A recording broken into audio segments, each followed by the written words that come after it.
ஆறுமுகம் அருளிடும் அனுதினமும் ஏறுமுகம். கன்னிராசி அன்பர்கள் கமெண்ட் பாக்ஸில் மறக்காமல் ஓம் சரவண பவ அப்படின்னு டைப் பண்ணிவிட்டு வீடியோவை கண்டினியூ பண்ணுங்கள்.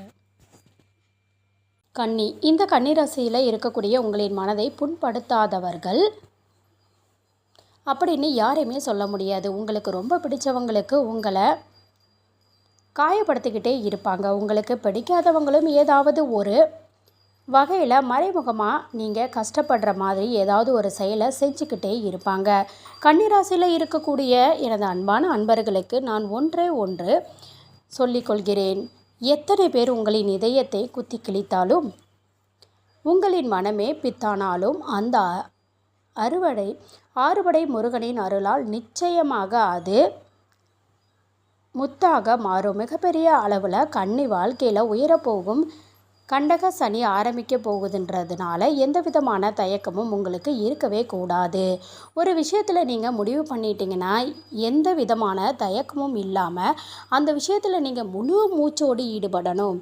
மிகப்பெரிய அளவில் உங்கள் வாழ்க்கையில் இதுவரைக்கும் நடக்காமல் இருந்த விஷயங்கள் எல்லாம் இனி தடையில்லாமல் நடக்கும். பல வருஷமாக, அதாவது மிகப்பெரிய ஒரு கொடிய நோய் உங்கள் உலகெங்கும் பரவச்சு. சில காலகட்டத்துக்கு முன்னாடி அந்த கொடிய நோயினால் பல கன்னி ராசியில் இருக்கக்கூடிய அன்பர்கள் தங்களின் வாழ்வாதாரத்தையே இழந்து மிகப்பெரிய ஒரு கஷ்டத்தை அனுபவிச்சுட்டு வந்துட்டு இருக்கீங்க. அந்த கஷ்ட நிலையிலிருந்து உங்களின் வாழ்க்கை மாறப்போகுது. மிகப்பெரிய ஒரு வேலை உங்களுக்கு கிடைக்க போகுது.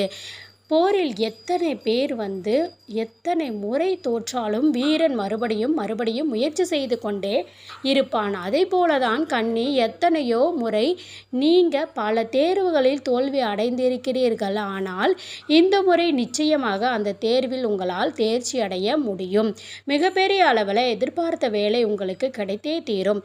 காரணம் என்னன்னா, முருகனின் பரிபூரண அருளை பெறக்கூடிய காலம்தான் இது. கன்னிராசியில் இருக்கக்கூடிய அனைவருமே தயவு செய்து சனி பகவானுடைய தாக்கத்திலிருந்து தப்பிக்கணும் அப்படிங்கிற ஒரு எண்ணம் உங்களுக்கு இருக்கும் பட்சத்தில் சிறுவாபுரியில் போய் முருகனை தரிசிச்சுட்டு வாங்க. மிக பெரிய மாற்றம் உங்களின் வாழ்க்கையில் நடந்தே தீரும். ஏன்னா சனீஸ்வரனுடைய தாக்கம் சிவனுடைய பாதித்தாலும் சிவனின் மைந்தனாகிய சண்முகனை ஒருபோதும் அணுகாது. புராணங்கள் நமக்கு சொல்லும்போது மிகப்பெரிய அளவில் நீங்கள் கந்தனை நாடும் போது இனி எந்த கஷ்டங்களும் உங்களை அறவே நடக்காது. நம்பிக்கையோடு இருக்க நீங்கள் கடைபிடிக்க வேண்டிய முதல் விஷயம் என்னன்னா, எந்த விதமான தயக்கங்களும் மேற்கொள்ளக்கூடாது. ஒரு விஷயத்தில் முடிவு பண்ணி இறங்கிட்டீங்கன்னா முருகன் மேலே இருக்கக்கூடிய மிகப்பெரிய ஒரு நம்பிக்கையோடு நீங்கள் அந்த காரியத்தில் முன்னேறி சென்றால் நிச்சயமாக வெற்றி உங்களை பின்தொடர்ந்து வந்தே தீரும். இது மாற்று கருத்தே கிடையாது. தயவு செய்து செய்யக்கூடிய விஷயங்களை தள்ளி போடாதீங்க. இதை இன்னைக்கு நாம் பண்ண வேணாம், இன்னொரு நாள் பார்த்து பண்ணிக்கலாம் அப்படின்னு நீங்கள் நேர்மறையான எண்ணங்களோட அந்த காரியத்தில் ஈடுபடும் போது மிகப்பெரிய அளவில் அந்த காரியம் கைகூடியே தீரும். நேர்மறையான எண்ணங்கள் அப்படின்னா, ஒருவேளை நாம் தேர்வில் தோற்று விடுவோமோ, ஒருவேளை நாம் இந்த போட்டியில் ஜெயிக்க முடியாமல் போயிடுமோ அப்படின்னு எதிர்மறையாக சிந்திக்காமல் நிச்சயமாக நான் இந்த காரியத்தில் ஜெயித்தே தீருவேன், என்னால் முருகனின் அருளால் ஜெயிக்க முடியும் அப்படின்னு நம்பிக்கையோடு நீங்கள் செயல்பட்டால் இந்த 2025 கண்டக சனி உங்களை எதுவுமே செய்யாது.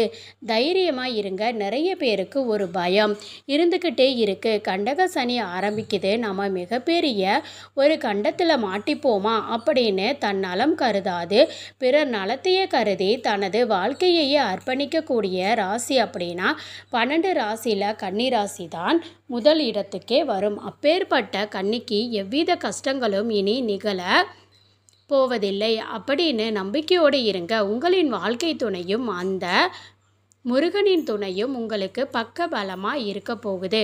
கன்னி ராசியில் இருக்கக்கூடிய பெண்களா நீங்கள் இது நாள் வரைக்குமே கணவர் உங்களை உதாசீனப்படுத்தி இருக்கலாம். உங்களின் வார்த்தைகளை செவி கொடுத்து கேட்காமல் இருக்கலாம். மிகப்பெரிய அளவில் கன்னி ராசியில் இருக்கக்கூடிய பெண்களின் வார்த்தைகள் குடும்பத்தில் மேலோங்கி இருக்கும்.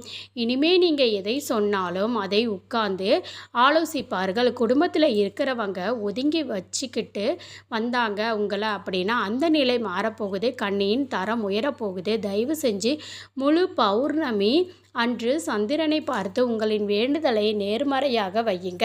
மிக பெரிய அளவில் நீங்கள் வாழ்க்கையில் உயர முடியும். நான் இந்த ஆண்டிலிருந்து வாழ்க்கையில் உயரத்தை நோக்கி நகரப்போகிறேன் அப்படின்னு வேண்டுங்க. நான் மிகப்பெரிய அளவில் வரக்கூடிய தேர்வில் தேர்ச்சி அடைய போகிறேன் அப்படின்னு வேண்டுங்க. மிகப்பெரிய அளவில் நீங்கள் வாழ்க்கையில் உயர்ந்தே தீருவீங்க. தடைகள் அனைத்தும் விலக போகுது. பொன்னிறமாக உங்களின் வாழ்க்கை மாறப்போகுது. இதுவரைக்குமே கருநிறமாக இருந்தது. ஒரே கருப்பு மண்டலமாக இருந்த கன்னியின் வாழ்க்கை பொன்னிறமாக ஜொலித்தே தீரும். இரண்டாவது விஷயம், நீங்கள் கடைபிடிக்க வேண்டியது என்னன்னா நம்பிக்கையை வைக்கணும். யார் மீது இதுவரைக்கும் நீங்கள் யாரை நம்பிக்கிட்டு இருந்தீங்களோ அவங்களை நம்புறதை நிறுத்திட்டு முருகனே கதி அப்படின்னு முருகனை நீங்கள் நம்ப வேண்டும். அதாவது கருவாய் உருவாய் கதியாய் விதியாய் குருவாய் வருவாய் அருள்வாய் குகனே. கதியற்று இருக்கும் எனது அன்பான கன்னிராசி அன்பர்களுக்கு மிகப்பெரிய அளவில் குருவாய் அந்த சண்முகநாதனே வரப்போகிறான் அப்படின்றதுல மாற்று கருத்தே கிடையாது. கன்னி வாழ்க்கையில் ஜெயிப்பதை இனி எவராலும் தடுக்க முடியாது.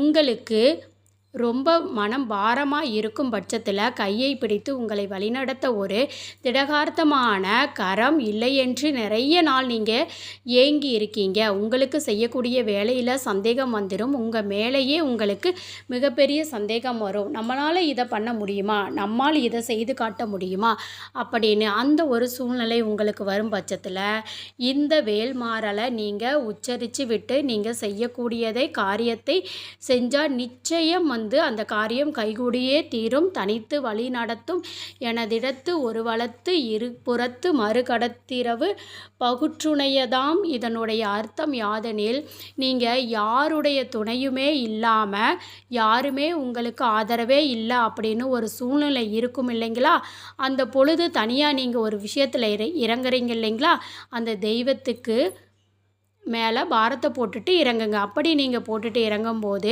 எந்த அளவுக்கு கந்தனின் வேல் உங்களுக்கு வலப்புறமும் இடப்புறமும் முன்புறமும் பின்புறமும் அரணாய் நின்று உங்களை காத்தே தீரும். மிகப்பெரிய அளவில் முருகனின் வேல் உங்களை தேடி வரக்கூடிய காலம்தான் இது. நிச்சயமாக கன்னி ராசி கந்தனை தேடி நாடி போகக்கூடிய காலம்தான் இது. கண்டிப்பாக நீங்கள் முருகனின் தரிசனத்தை இந்த ஆண்டு மிகப்பெரிய அளவில் மன நிறைவோடு பெறுவீங்க. அப்படின்னு பெற்றதற்கு பிறகு உங்களின் வாழ்க்கையின் தரமே மாறப்போகிறது.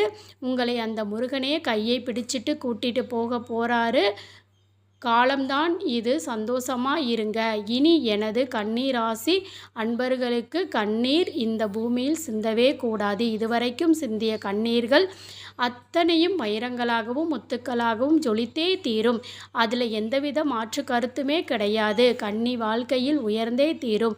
கன்னிராசி கண்ணீருக்குரிய ராசி அப்படின்னு மாறி கன்னிராசி வெற்றிக்கான ராசி அப்படின்ற அளவுக்கு வாழ்க்கையில் நீங்கள் உயர போகிறீங்க. நம்பிக்கையோடு இருங்க. நல்லது மட்டுமே நடக்கும். வேறு எந்த விதமான எதிர்மறையான சிந்தனையும் நீங்கள் சுமக்காமல் இருங்க. ஏன்னா 2025 உங்களின் மனம் எப்படி மாறும் அப்படின்னா நல்ல பாதையில் சென்று கொண்டே இருக்கும்போது ஒரு சனத்தில் உங்களின் மனம் மாறிடும். நாம் ஏன் இவ்வளவு கஷ்டப்பட்டு போய் இதை அடையணும், குறுக்கு வழியில் பாதையில் சென்றால் என்ன அப்படின்னு தேவையற்ற சிந்தனைகள் தேவையற்ற எண்ணங்கள் உங்களின் மனதில் உருவெடுக்கும். அதற்கு நீங்கள் அனுமதியே கொடுக்கக்கூடாது. மிக பெரிய அளவில் மனதை ஒருநிலைப்படுத்துங்க. உங்களின் இலக்கு ஒன்றுதான்.